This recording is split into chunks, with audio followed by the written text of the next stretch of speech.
On April 23, 2026, a post appeared on TruthSocial.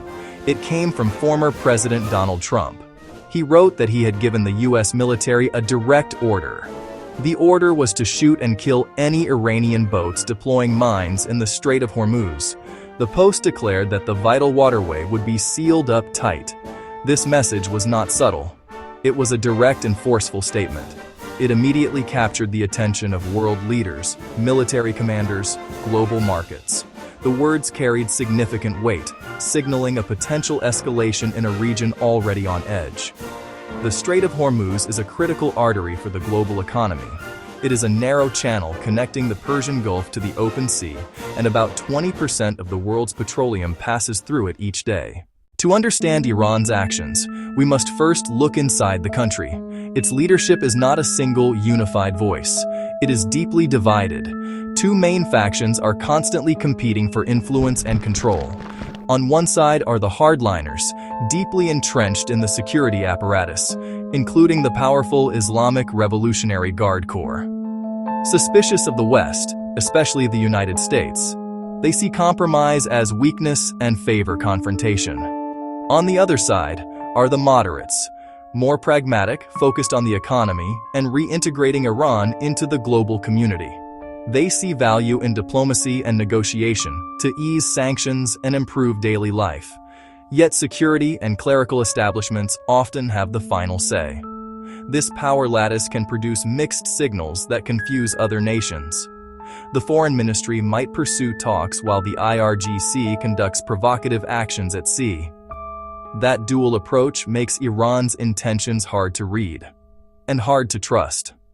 A hardline move might be read as state policy and trigger a major response, even if moderates oppose it. Conversely, a genuine overture might be dismissed as a feint, missing a chance to de-escalate. The second major theme is the assertion of American military power in the Strait. Sealed up tight is more than words. It describes an active, expanding operation to take control of the Strait of Hormuz. The United States has been clear about its objective. U.S. Central Command is enforcing a maritime blockade targeting Iran-linked vessels. This means intercepting and inspecting ships to disrupt smuggling and logistics. A third carrier strike group joins cruisers, destroyers, and support ships. Crucially, additional minesweepers are being sent to find and neutralize mines.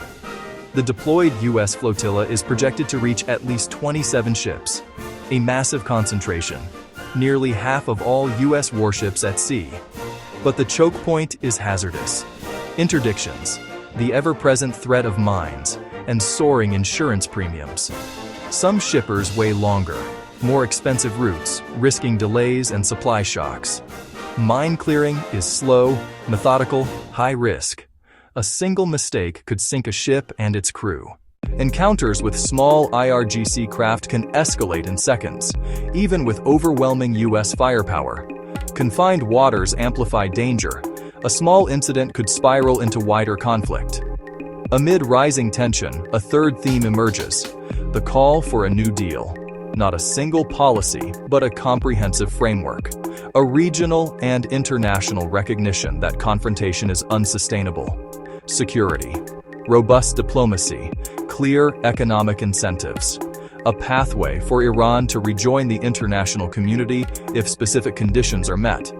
Inside Iran, moderates press for economic engagement and normalized trade.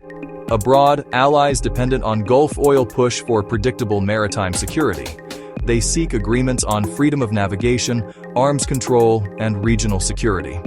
But decades of hostility and broken promises have eroded trust. Compromise faces resistance.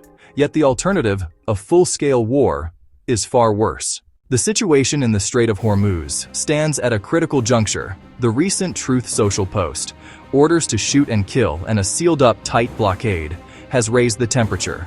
Words shape perceptions, influence military postures, and shrink space for diplomacy. In this charged atmosphere, miscalculation risk is dangerously high. A minor incident could ignite major conflict, with global economic shock. Internal divisions in Iran fuel unpredictability, complicating intent. Massive U.S. presence projects control but turns the waterway into a potential combat zone. Growing calls for a new deal seek an off-ramp, a diplomatic alternative. Moving forward, the greatest needs are clarity and calm. Leaders must communicate clearly and avoid inflammatory rhetoric. Commanders must act with caution and keep lines of communication open. Diplomats must create opportunities for dialogue. Ultimately, facts must guide the path forward. For sailors, for crews, and for millions whose livelihoods depend on these waters.